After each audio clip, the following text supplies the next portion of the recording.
The Dead Zoo by Peter Donnelly.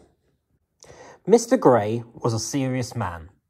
He kept his tie perfectly straight, his moustache perfectly combed, and an important bunch of keys on his hip at all times.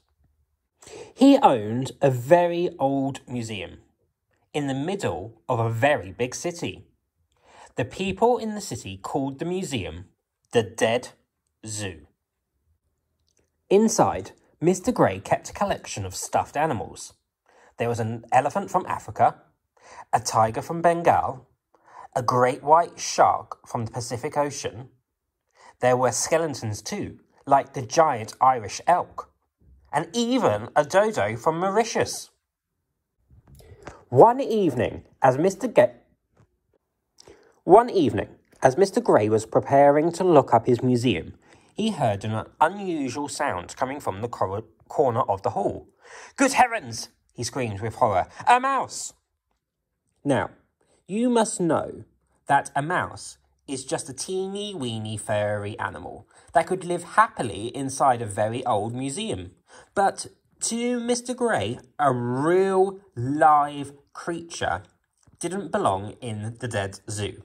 Animals were supposed to be still and quiet and stuffed.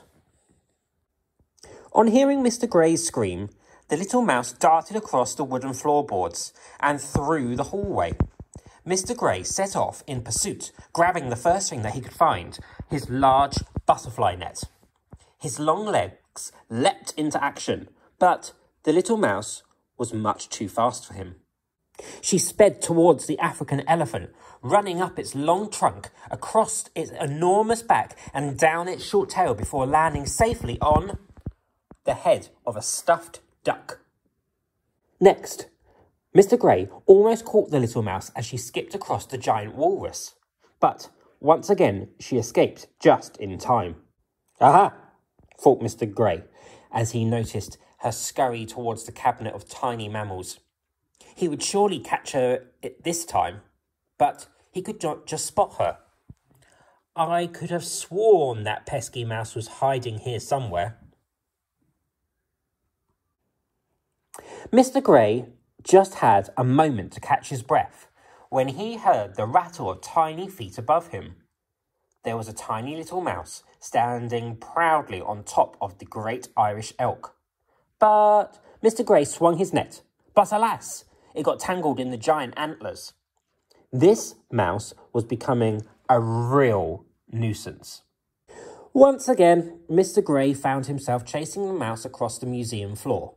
This time, she weaved beneath the belly of a large rhinoceros, then turned sharply around the family of squirrel monkeys until she skidded towards the back of the room, trapped. Finally, Mr. Gray had his big chance. But as he raised his net and prepared to pounce, his keys fell from his hip and bounced between the crack of the floorboards. Now that his keys were lost, how would he ever lock up his museum? Mr. Gray looked at the mouse, and the mouse looked back at Mr. Gray. There was a moment of silence. Then, quick as a flash, the mouse jumped into the crack and disappeared from sight. Mr. Gray waited anxiously as the minutes passed.